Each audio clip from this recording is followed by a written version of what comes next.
सुनहरा पेड़। बहुत समय पहले एक जंगल में राजू नाम का एक चिड़ा रहता था। उसकी बड़ी ही खुशहाल जिंदगी थी।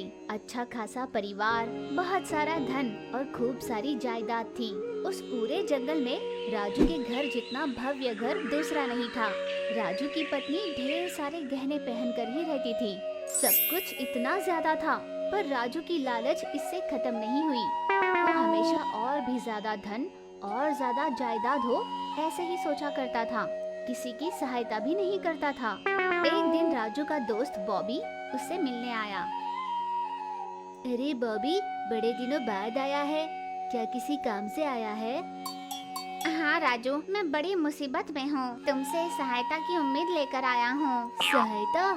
ठीक है, कर दूंगा, पर इसमें मेरा क्या फायदा होगा? दोस्त, बहुत जल्द मैं तुम्हारे पैसे वापस लौटा दूंगा, इस बार सहायता कर दो। मैंने भी तो कभी तुम्हारी सहायता की थी, पर बदले में मैंने तुमसे कभी कुछ नहीं मांगा। इस बार तुम मेरी सहायता कर दो, मैं पैसे जल्दी लौटा दूंगा।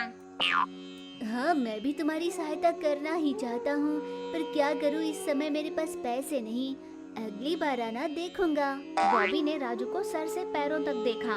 उसने ढेर सारे गहने पहन रखे थे, फिर भी वो सहायता करने के लिए तैयार नहीं था। दोस्त, कह दो कि तुम सहायता नहीं करना चाहते। ऐसे भी जिसके पास सब कुछ हो, उसे औरों की तकलीफ क्या समझ में आएगी। धन से अमीर होने वाले मन के अमीर नहीं होते। मैं चलता हूँ। बॉबी वहाँ से लौट गया। मेरे पास इतनी जायदाद है, मुझे किसका डर। मैं चाहूँ तो इससे भी ज्यादा कमा सकता हूँ।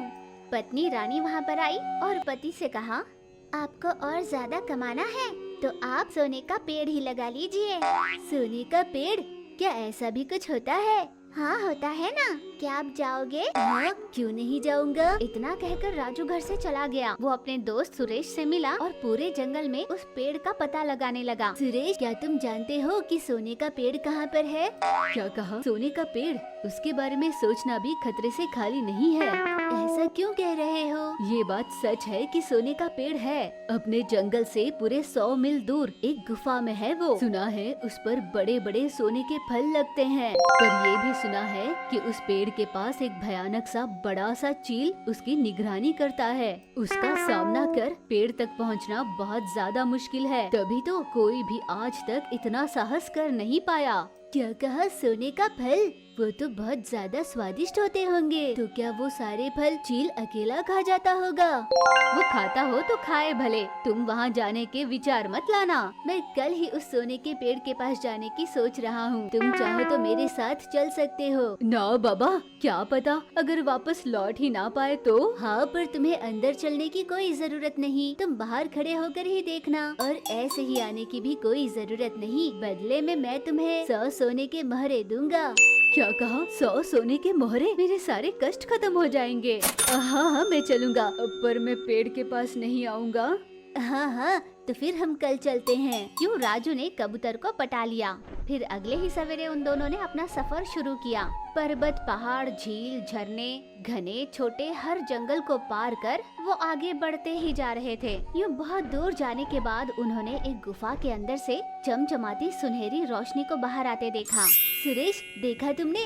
जरूर यही वो गुफा होगी। रोशनी तो देखो। राजू उस गुफा के पास गया और झांक कर उसमें देखने लगा। उसे वहाँ सच में एक सुनहरा पेड़ दिखाई दिया, जिससे बहुत रोशनी आ रही थी और उस पर ढेर सारे फल लगे हुए थे। राजू चौंक कर उस पेड़ को देखने लगा। अरे वाह, इतने सारे फल! इसमें से 10 फल भी तोड़ कर ले जाऊंगा तो मेरी तो चांदी हो जाएगी। उसे बेचकर खूब कमाऊंगा। राजू ने अंदर कदम रखा ही था कि वो अचानक रुक गया, क्योंकि वहाँ पर एक विशाल सा चील बैठा हुआ था। राजू से देख घबराया। बाप रे, इतना विशाल चील! इसने मुझे देखा तो पल भर में निगल जाएगा। हाँ, पर ये तो सो रहा है ना। मैं धीरे से जाऊंगा और कम से कम एक फल तो तोड़ लाऊंगा। ऐसा सोचकर राजू आगे बढ़ा। वो धीरे से पेड़ के पास गया और जैसे ही फल तोड़ने वाला था, पर फल उससे टूटा ही नहीं। अरे, ये फल तो टूट नहीं रहा। मेरी सारी आशाओं पर पानी फिर गया। हाँ, क्यों न मैं अपनी चोंच से इसके टुकड़े टुकड़े कर इसे ले जाऊं। इसे पहले मैं ही चख कर देखूंगा। ऐसा सोचकर राजू ने जैसे ही उस फल को काटा, उसे पता चला कि ये खाने वाला फल तो था ही नहीं। इससे हुआ यूं कि राजू की चोंच उस फल में फंस गई। दर्द के मारे राजू जोर से चीखा। उसकी आवाज सुन वहीं पर सो रहा विशाल चील नींद से जागा। राजू को देख वो जोर से चिल्लाया। बाहर उस आवाज को सुन सुरेश की धड़कनें थम गई। हाय हाय, लगता है राजू पकड़ा गया, अब वो बाहर आने से रहा। ये सोचकर सुरेश धाए धाए रोने लगा। अंदर फंसे राजू के पसीने छूटने लगे। उसकी चोंच ऐसी फंसी थी कि वो बात भी नहीं कर पा रहा था। चील ने राजू को उस फल से छुड़ाया और अपने पंजों में उसे दबोच लिया। तुम्हारी इतनी हिम्मत कि तुम मेरे गुफा में चले आए, और तो और तुमने इस फल को चुराने की जुर्रत की। अब तुम्हें कौन बचाएगा? आजीवन तुम्हें यहीं पर रहकर मेरी सेवा करनी होगी। मालिक, मुझे माफ कर दीजिए, मेरी तो अकल मारी गई थी जो मैं यहाँ पर चला आया। हाथ जोड़ता हूँ, मुझे जाने दीजिए। छोड़ दूं? अच्छा ठीक है, छोड़ देता हूँ, पर बदले में मुझे क्या दोगे? आपको क्या चाहिए? आपको जितना धन चाहिए ले लो। तुम अपना धन अपने पास रखो, मुझे तुम्हारा पंख चाहिए। चील ने राजू को जमीन पर लिटाया और उसका एक पंख उखाड़कर जोर जोर से हंसने लगा। जान बची तो लाखों पाए सोचकर राजू वहाँ से एक ही पंख के साथ बड़ी मुश्किल से उड़ता चला गया। सुरेश ने अपने दोस्त राजू को जिंदा देखा तो वो खुश हो गया। राजू, मैंने तो सोचा था तुम वापस नहीं लौटोगे। भगवान की कृपा है कि तुम आ गए। ज्यादा पाने की लालच में जो था वो भी खो आया मैं। उस चील ने मेरा पंख काट लिया और मेरी चोंच भी टूट गई। मुझे कोई सोना नहीं चाहिए, सोने से भी कीमती अवयव चले गए मेरे। दुखी होकर राजू और सुरेश वहाँ से अपने जंगल लौटे।